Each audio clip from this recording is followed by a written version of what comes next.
आपल्याला आयुष्यात अशी भरपूर लोक भेटतात जी समोर गोड बोलतात आणि मागे आपल्याबद्दल वाईट बोलत असतात. सुरुवातीला खूप वाईट वाटतं ना, कारण आपण त्यांना आपलं मानलेलं असतं आणि तेच आपल्याशी असे वागतात.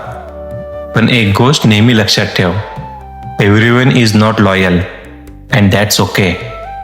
People show their true colours when you stop being useful to them. म्हणून लक्षात ठेव, सगळ्यावर विश्वास ठेवण्यापेक्षा स्वतःवर ठेव, कारण तो कधीच तुटणार नाही. Stay real and stay aware. म्हणजे तुकोबाराय किती सुंदर सांगतात, करणे तोंड आणि आचरण वेगळे, तुका म्हणे ते पाप जगी बिघडे.